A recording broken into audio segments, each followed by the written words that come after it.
Good evening, this is Romany Rye. I'm going to give you a full explanation now. I probably haven't told many people this, but I'm taking you back up to when we was in the scrapyard. Now the scrapyard is bouncing, flying, no two ways about it.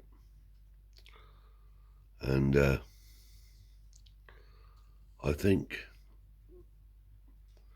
with success, a lot of the time comes greed. And I think it's fair to say that's what happened to me. Now, as I said, the scrapyard was really busy. So I got pretty pally with my bank manager, a chap called Geoff Trebilcock. Now, I think I can only explain it in truth now. When you come from where I come from, and some of my people, when you get involved with people who you think are on the next level, you think, oh, this is cushy. And maybe you tend to think they're a little bit better than you, a bit better educated or whatever. I don't think that way now, because I've always lived my life, and people have known me as a traveller, gypsy, and I pride myself on that fact. If you don't like me for what I am, then don't fucking bother with me. Simple as that. Anyway, this bank manager and me, we got quite pally. I lent him one or two bits and pieces, whacker plate and other different stuff, and went out there early one evening to pick up the gear. When we got to his town, we were just shouting and hollering. I said to Jed, I said, Dolly, hear this. Dolly, what a goodly it was. Anyway, I go down and I said, Geoff, I shouted to him again. No, he stopped right away. So he turned out he was shouting at his chav, you see. So my woman didn't like that at all. Didn't like him from that time on. So anyway, he comes to me one day, he said, fancy some lunch? I said, yeah. Where do? He said, Falmouth Hotel. He said, I'll see you there at 1 o'clock. Gets there, sits down. Orders a pint. He has a sing. He said, I got a proposition for you. I said, oh yeah, what's that, Geoff? He said, it's like this. On the side of my house, I have permission to build 2 houses and still retain most of my front garden. It's only going to take up the side. He said, so I've had it taken off the land registry. It's now separate. He said, I would like to build 2 houses, but I can't lend myself the money. But I can lend it to you. He said, I'll lend you the money through the bank. We'll build the houses and sell them. We can't lose, he said, because the plots don't cost nothing. They're already mine. So I said, yeah, well, I'll have a think about it. I'll go away and have a word with Jed. I said, and let you know. Anyway, how's the dinner? Comes away. I go straight back to work when I come home. At night time. She said, what did old Geoff want? I said, tell you the truth. I said, he wants me to go in partners with him and build 2 houses. Oh no, she said, don't you go doing that. She said, no, don't get involved, she said, we don't need it. I said, well, it's a no risk and all win situation. I said, the building plots alone, just the building plots are like worth 50 grand each. She said, no, don't bother with it if I was you. And I don't want you to. I said, all right. That was that. About a fortnight went by. He's on at Mandy again. Have you made your mind up about these building plots? I said, I had a word with Jen. I said, and to tell you the truth, Geoff, I said, she don't like it much. He said, do you want me to have a word? I said, no. I said, I'll have a word, bro. He said, well, there's a no-lose situation. I said, all right. Anyway, tells her again. She said, no, don't do it, she said. You don't need to do it. You've got enough here with a scrapyard. So what happened? I went ahead and done it. So he asked me again. I said, yeah. I said, I'll do it. He said, you have to come in and sign some paperwork up. Anyway, he went in there, signed the paperwork up, opened another bank account, building at Penwether's Lane, blah, blah, blah. I told her that I'd agreed to do it. I didn't tell her about signing no paperwork. She said, woman, no good. She said, you'll regret doing it. I said, oh, that's a handy thing to say, isn't it? No, she said, it ain't no good. So she's real nark that I even said I would do it.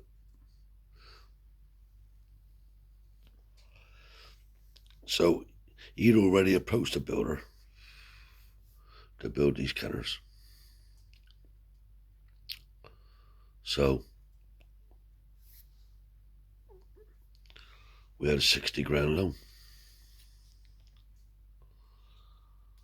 Started building the kenners. Got the foundations in, got it, the course, got the walls up. So I went over there one Friday afternoon to see how it was progressing. And there was nothing going on. They was all working on Geoff's kenner, putting up scaffold. The men down the bottom was knocking the plaster off, and the ones up the top was knocking the plaster off. So I said to the builder, I said, what's on here, mate? What do you mean, he said? I said, well, what are you doing working on Geoff's house now? What about my houses? Oh, no, he said, Geoff said he want to get this done while the weather's right. It'll only take us a couple of weeks. I said, couple of weeks? Anyway, I said, all right, I left. Rung it up. I said, Geoff, what the fuck's going on the building site then? Oh, he said, I forgot to tell you.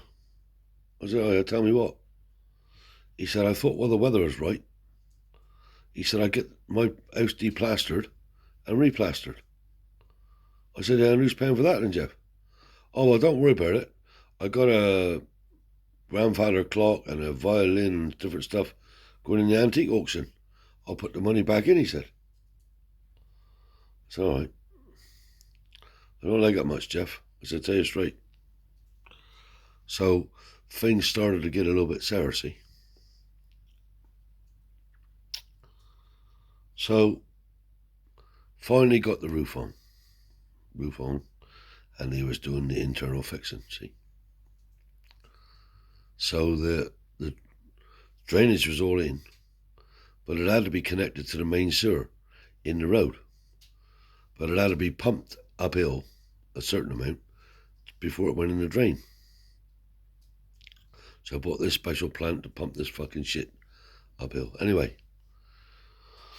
started digging for the manhole up on the road, and it was wrong. So there was a budget of about 7.2 to 9 grand max to do that drainage. It turned out to be 22.5 grand. So I'm saying to Geoff all the time, all these houses are being built, let's get a for sale board up.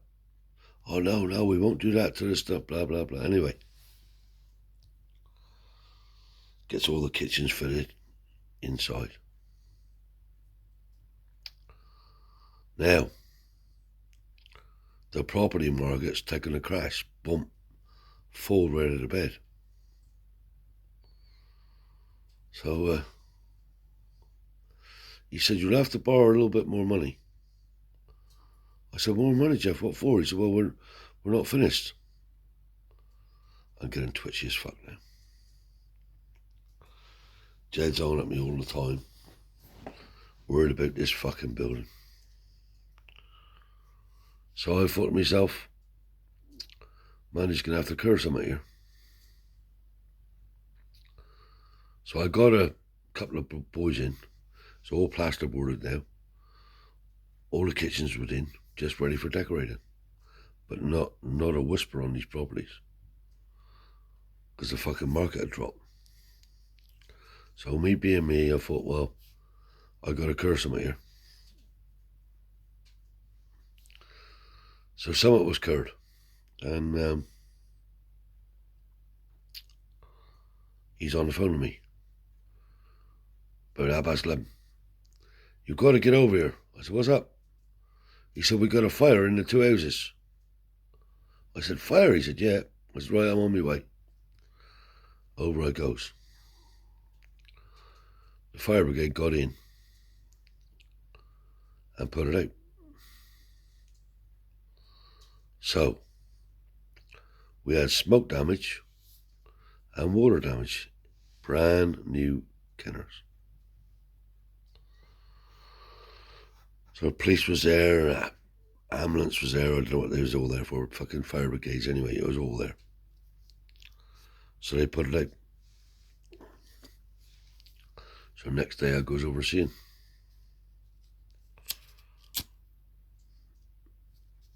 I said, what are we going to do, Geoff?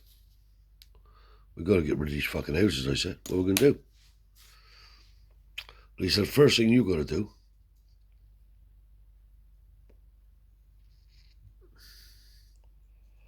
is get out the insurance company.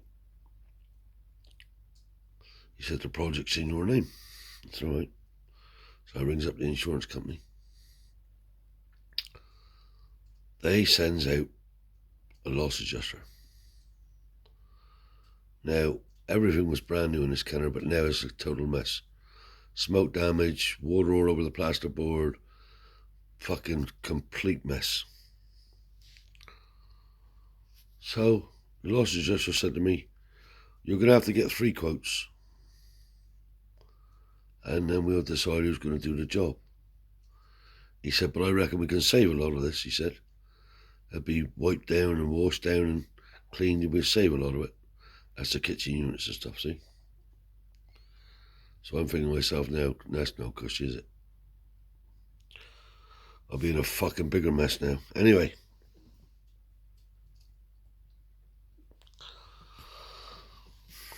I guess Geoff trebilcock got 1 quote, and I gets the other 2, see? So I gets out of 2 people that are my friends, or I thought was my friends, to give a quote to do this work. They were in the trade, building trade, and there was nothing unreasonable about that. So this one here, I'll just give you his initials, DM. He come over, I'll look at it, blah, blah, blah, yeah, do this, blah, blah. I said, just write me a quote, Derek. I said, that's no problem, mate. So the other one, BR. I said, just wrote me a quote. I said, and I'll just put him in, no problem. You'll probably get the job, I said. That was that. So I didn't see the other one who had the price. So I had the 3 quotes, put them in. Now, about 3 or 4 days went by. I'm sitting down, knock on the door, Gabbers. We've come here, Mr. Ware, we're arresting you now on suspected arson and falsifying an account.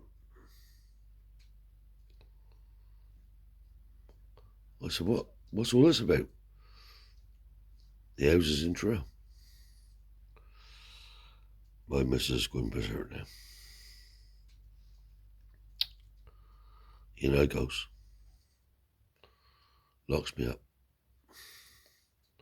Sergeant come down. He said, do you require a solicitor? He said, for when you're being interviewed. I said, oh yeah, of course I do. Oh, about 3 hours went by. Finally, my solicitor got there. He come in. He said, I haven't seen the sergeant yet. He said, or the charge sheet. He said, what's it all about? I said, well, they're charged me with suspected arson. I said, and falsifying account. He said, what's it all about? I said, well, my 2 houses, I said, in Truro, somehow got caught fire. I said, no, the only thing I can think of is the quotes that I got in. Right, so he went away. He was gone for about an hour. He come back. He said, do you know a DM? I said, yep. A BR? I said, yep. He said, and who are they? I said, well, they're mates of mine, and they're in the building trade. He said, they're not your mates. I said, what do you mean? He said, both have said that you asked them to come in and give a quote to do this restoration work on his house, and you told them both that they would get the job and just to put down whatever they thought. I said, no, that ain't true. He said, and they got a suspicion that you put somebody there to burn it down. I said, no, not me.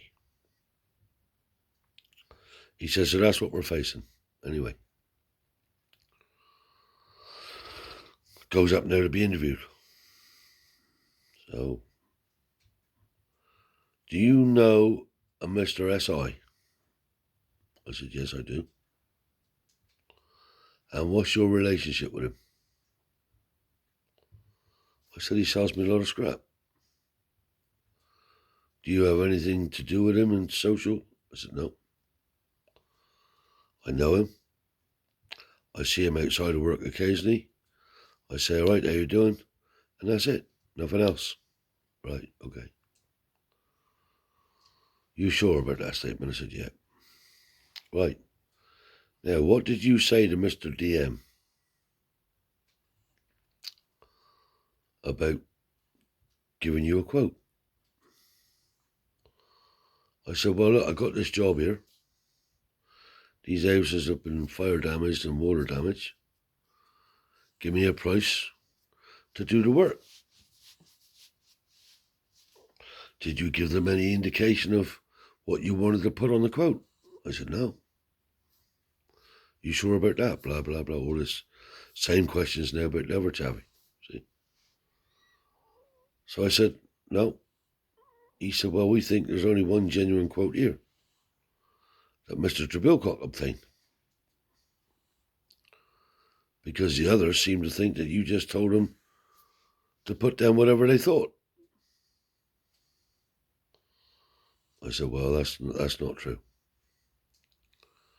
So anyway, they let me go on bail. So I'm jumping now with these other two people, aren't I? Because they've dropped me right in the fucking shit. There's no two ways about it. So I go over to see Geoff Trebilcock. He was like a bore out of words, man, is he? Oh, I said, what's the fucking problem, Geoff? He said, well, it's very suspicious, he said. I said, what's suspicious about it, mate? We built the houses, we put them on the market, they ain't fucking sold. So what's wrong with that? Well, he said, I don't know, I can't put my finger on it yet. So anyway, a few weeks went by. go and answer me bail. In I goes with a solicitor. Well, we're going to drop the charge of attempted arson. We're going to pursue the falsifying of accounts. All right, okay. So we're releasing you on bail for further inquiries. So they got right into these two chavvies and called me back in again. Yeah, we're charging you. Crown Prosecution Service. So I'm, like I said, I don't give a fuck if I ever speak to these people again. They know who they are. They'll see this video. They'll know who they are. Could have got Mandy a lot of time. Now old Geoff trebilcock's like a board owner. So this particular day, only about a week and a half, 2 weeks after,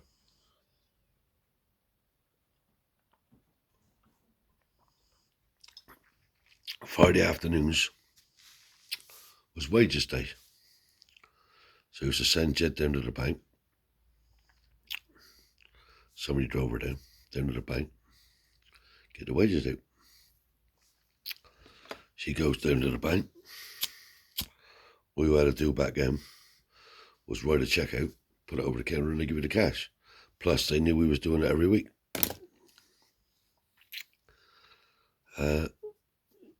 Check was wrote out, put it over the counter. Sorry, Mrs. Ware, your bank accounts have been frozen. And we can't do any transactions for you. She comes out the bank, rings me.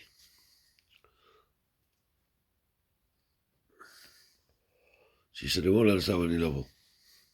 No money. She said, it's all froze up. I said, what do you mean, what the fucking froze up? She said, well, no transactions. That's what they told me. I said, all right. Come on home. I had a bit of hunger put away, so it didn't really matter too much. So I rings up the bank. Can I speak to Geoff trebilcock, please? Mr. trebilcock is not available. And won't be available for some time. I said, well, can I speak to somebody above him? She said, yes, the senior manager is here. Right, comes on the phone to Mandy. Mr. Ware, he said. I said, yep. He said, you were on my list to call you today. I'd like to make an appointment for you to come and see me on Monday morning. 11 o'clock.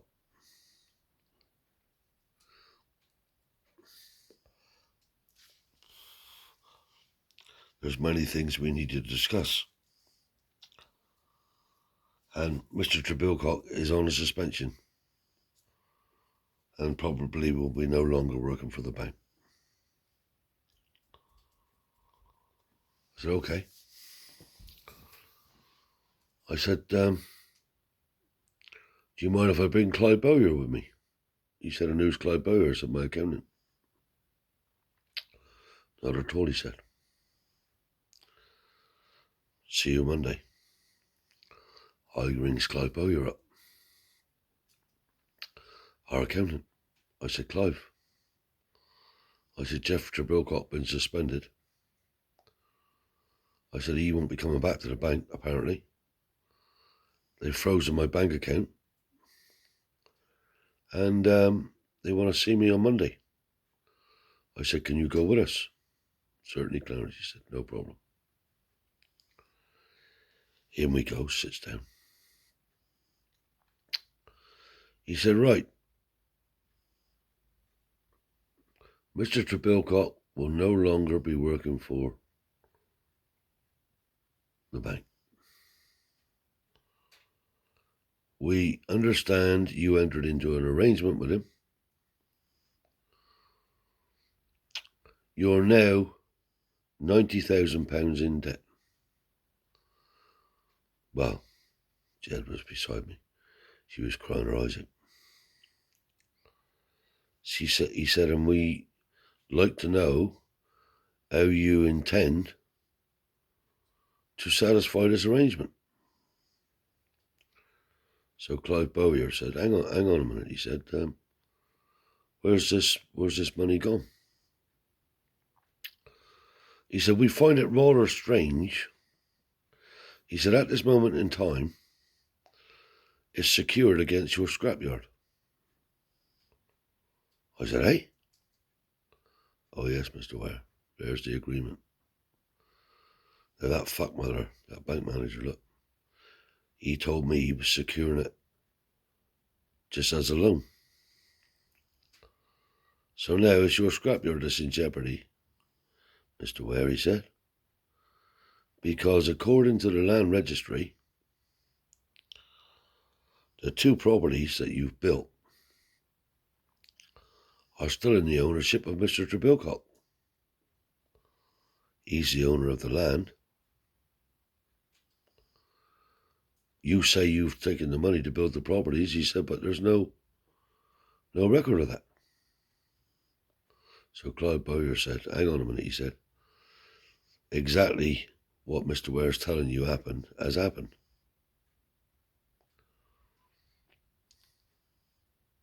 He said, how do you intend to clear this money up? I said, you've stunned me. He said, at this moment in time,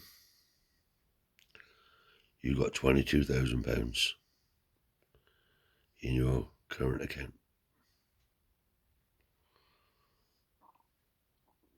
And you've got a £20,000 overdraft. He said, what I'm going to do today, your £22,000 is your money. I will release the hold on that money. We are withdrawing your overdraft facility that no longer exists. He said, and we're going to be having further meetings with senior management above me to decide whether or not we're going to take this further. I said, what do you mean by further? He said, well, we might be involving the police. I said, well, I ain't done anything wrong. So he said, would you tell me exactly what happened? I said, I'll tell you the whole story. So I told him what happened. Geoff Trebilcock told me that he had the land and we couldn't lose because blah, blah, blah. Well, he said this could be considered a conspiracy to defraud the bank. I said there was no conspiracy. I said he asked me if I was interested in a business arrangement. I said yes, and that's it. So Clive Bowyer was giving me the eyes to keep quiet now. I'd said enough. Jed was sitting in the middle, crying her eyes out. He said, here's the agreement that you signed,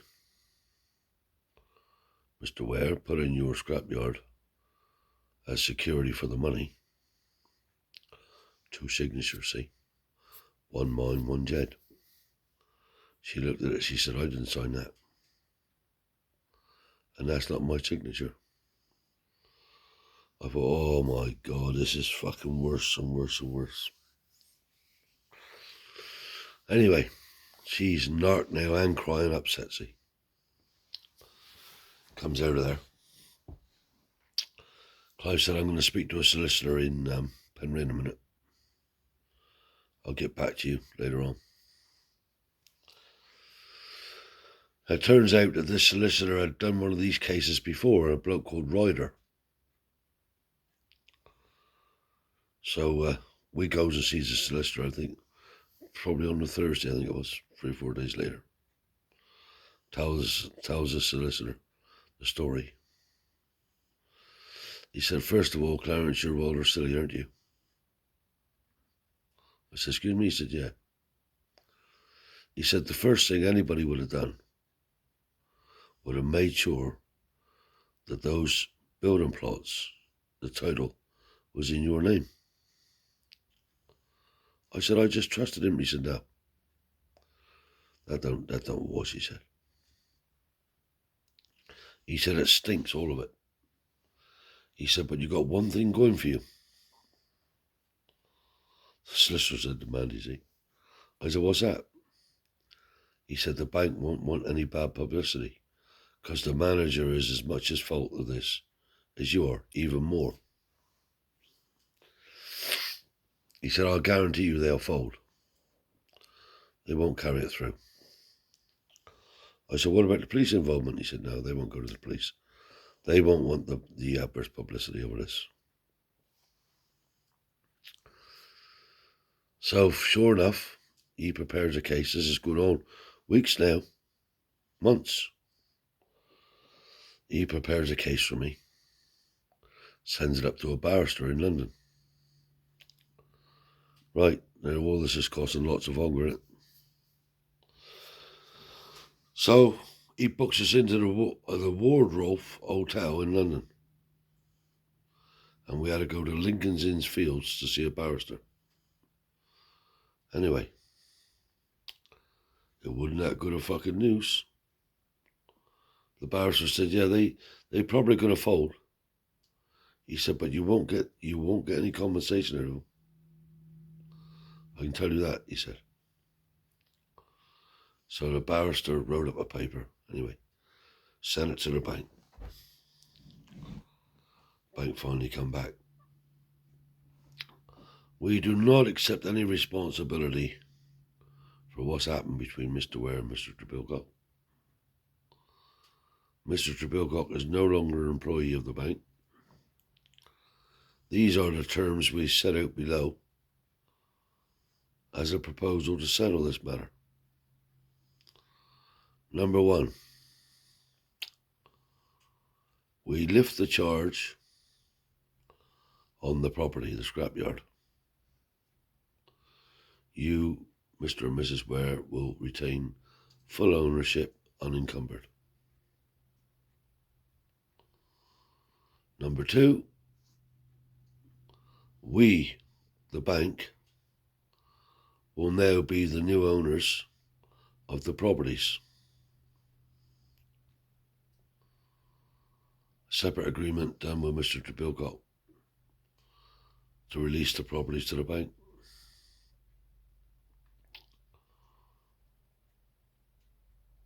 Number three, you must not divulge this agreement with any third party whatsoever. Upon doing so, we'll make you liable to pay the £90,000, whatever it was at the time, the bank back.